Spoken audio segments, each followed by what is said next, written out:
Kerajaan Mimpi. Dahulu kala, hiduplah seorang pemuda bernama George. Dia tinggal di hillside bersama ayahnya yang sudah tua. Mereka menanam ladang yang memberi mereka kehidupan yang cukup nyaman. Namun, orang lain tidak berpikir begitu. Lihat pakaian mereka yang lusuh.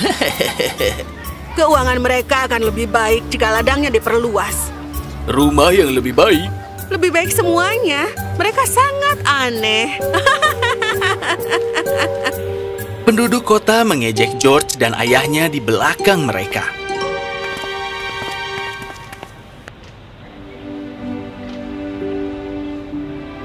Terima kasih, George. Ya, mengapa kau tidak memperluas ladangmu? Kehidupanmu akan lebih mudah. Atau pakaian yang lebih baik. Ya, panen kita sudah cukup bagi kita. Dan aku suka memiliki waktu luang untuk melihat matahari terbenam dan buruk. Iya, sementara pekerjaan itu perlu, sedikit santai dan menghargai kehidupan juga penting sekali. Orang-orang kota tidak dapat memahami hal ini. Melihat matahari terbenam, burung-burung, apa gunanya itu? Aneh. Mereka tinggal di alam mimpi. George dan ayahnya tidak aneh. Mereka berbeda dari orang kota. Setiap hari, mereka akan melihat dan mendengarkan saat alam menyebarkan keagungannya.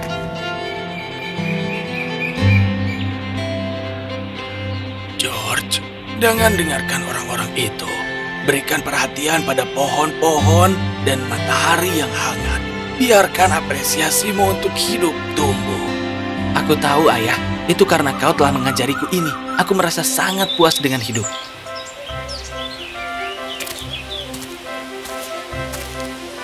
George bisa memahami burung-burung, cara pepohonan bernafas, dan kejutan-kejutan kecil di bumi. Orang lain tidak memahami keindahan ini. Ini sunyi, tapi mengaum. Tapi sayangnya kehidupan tidak untuk selamanya.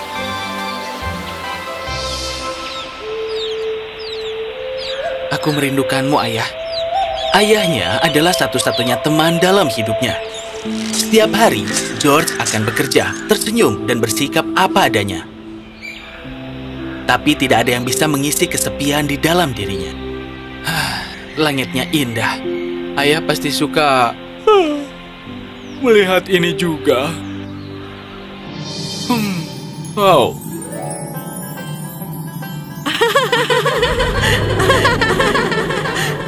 George terpesona oleh sang putri.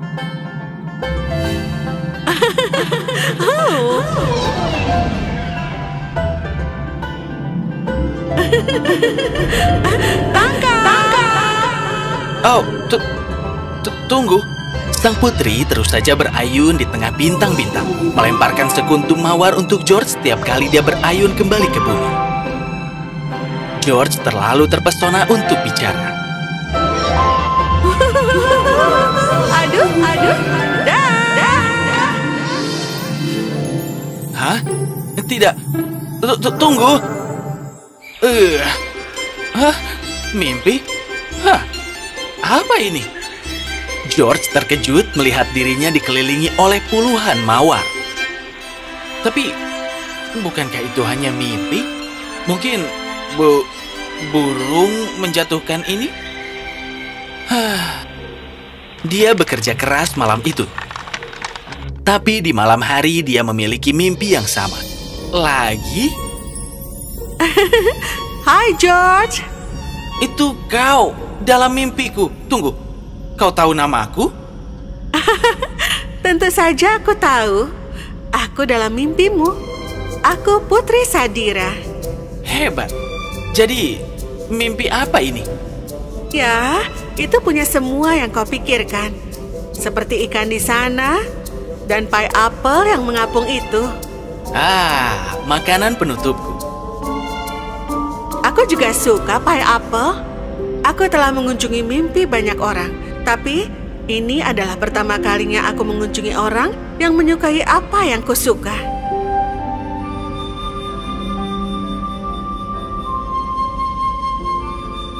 Kenapa kau menyukainya? Kemarilah. Oh, wow.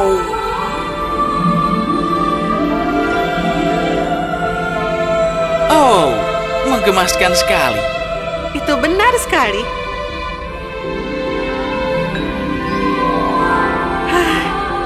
Itu sebabnya aku menyukai semuanya. Dan kau?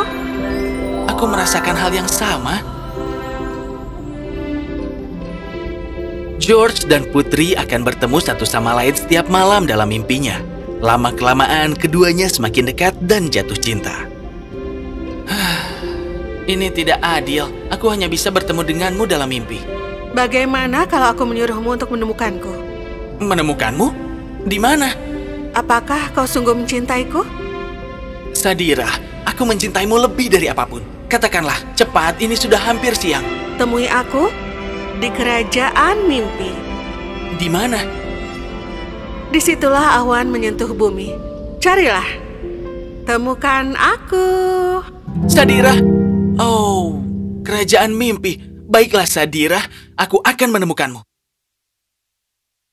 George segera memulai perjalanannya. Dia mengunjungi berbagai tempat dan bertemu banyak orang. Butuh waktu lama baginya sampai... Oh, aku sudah menemukannya.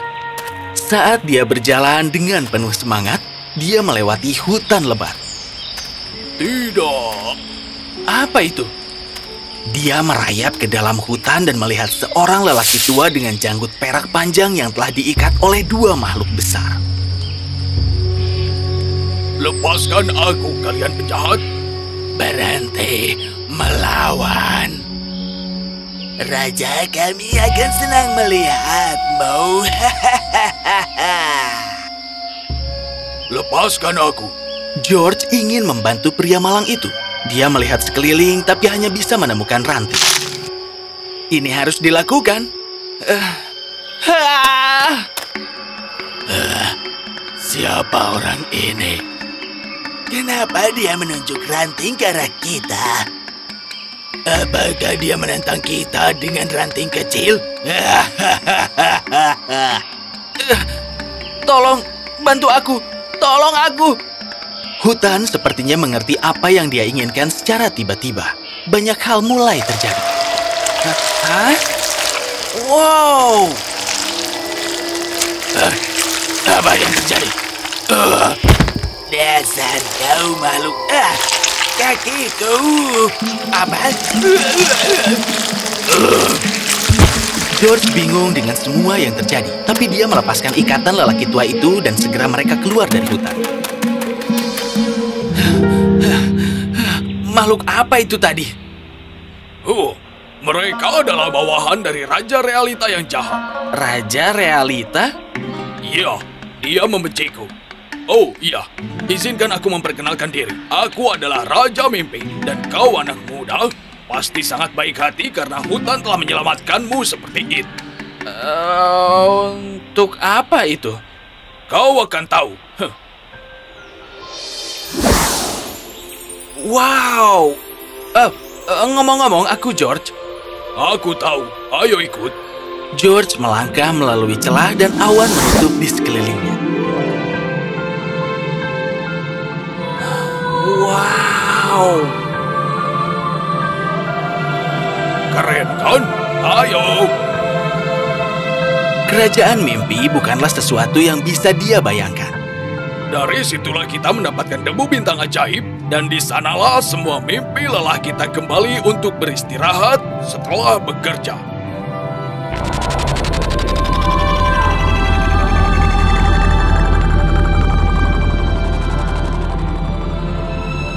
Dan itu departemen penelitian kami, jadi kami bisa melihat dongeng baru yang kalian ciptakan.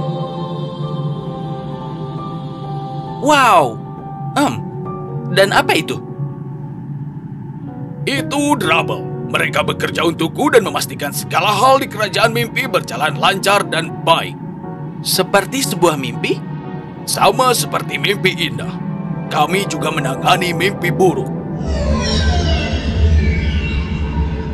Mereka segera tiba di kastil.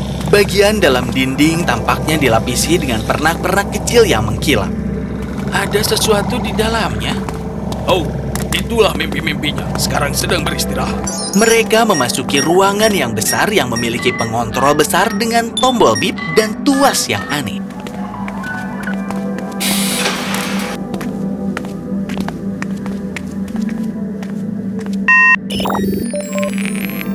Beginilah caraku mengendalikan mimpi. Sebenarnya ada 3 macam. Mimpi indah untuk orang baik. Dan mimpi buruk untuk orang jahat? Ya, dan mimpi goblin. Aku suka bersenang-senang kadang-kadang. Apa itu mimpi goblin? Pernahkah kau bermimpi seperti ingin kabur tapi tidak bisa? Seolah kau terjebak atau kau berjalan sangat lambat? Oh ya, aku tidak suka itu.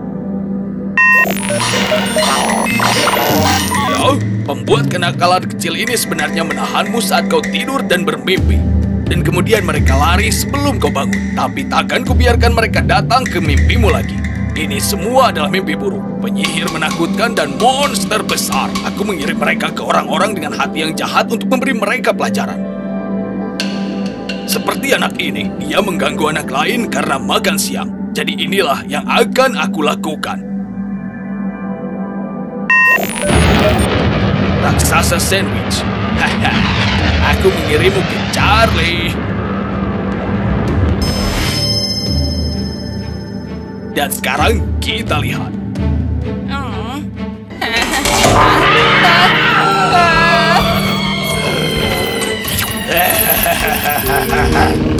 Tidak, pergi.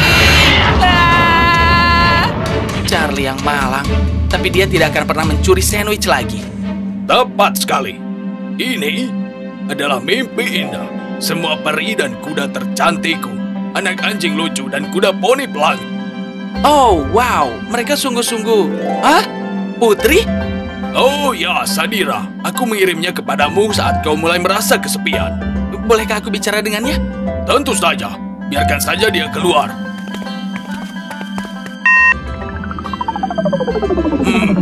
Ini. Oh, George. Sadira. Itu benar-benar kau. Keduanya sangat senang bisa dipertemukan kembali. Mereka akhirnya berpelukan erat. Selagi kau di luar, mengapa kau tidak mengajak George berkeliling? Maka, Sadira dan George menjelajahi kerajaan mimpi, berbincang dengan gembira dalam pelukan satu sama lain. Mereka mengunjungi banyak tempat dan mimpi. Mereka telah keluar cukup lama, dan Raja menjadi gelisah. Sudah hampir waktunya bagi Sadira untuk kembali. Dribble 354. Pergi cari Sadira dan George. Drabble melakukan perjalanan ke seluruh kerajaan mimpi dan akhirnya menemukan mereka.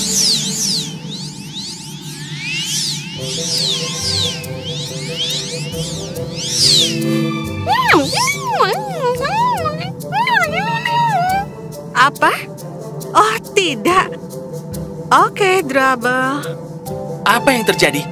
Raja perlu mengirimku ke pemimpi yang lain dan mengirimmu pulang. Tidak, akan kuminta Raja untuk membebaskanmu. Keduanya melakukan perjalanan kembali dan George langsung menghadap Raja. Yang mulia, aku jatuh cinta pada Sadira dan aku ingin menjadikan dia sebagai istriku. Apa? Tapi Sadira adalah mimpi terbaik yang kupunya. Tolong, aku mohon padamu. Aku mohon, Yang Mulia. Sang raja memandang kedua kekasih itu dan akhirnya menyerah. Baiklah, aku berutang padamu karena kau menyelamatkan nyawaku. Sadira bisa pergi bersamamu.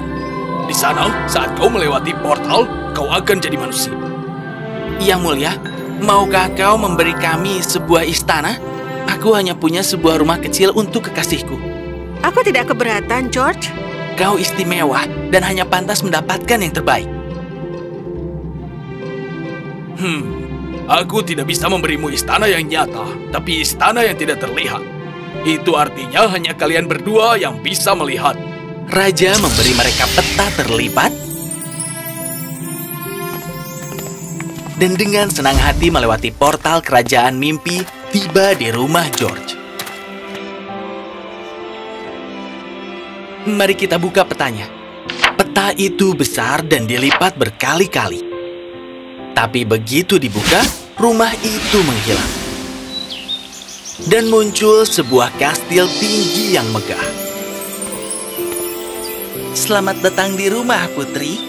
Kau adalah rumahku, George. Aku berharap kau tahu, kenyataan itu cukup untuk membuat mimpi yang menjadi kenyataan bagiku.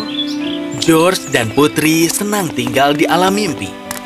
Namun, seiring waktu, George mulai memahami bahwa mencampurkan kenyataan dan istana mimpi yang tidak terlihat bukanlah hal yang baik.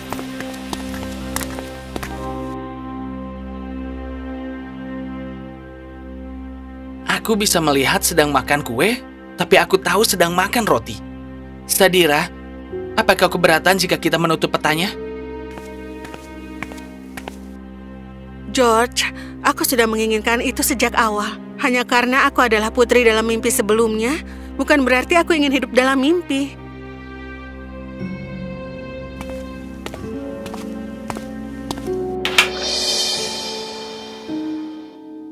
Aku mengerti itu sekarang. Kehidupan nyata jika dihargai dengan baik adalah mimpi terbesar yang bisa kita jalani.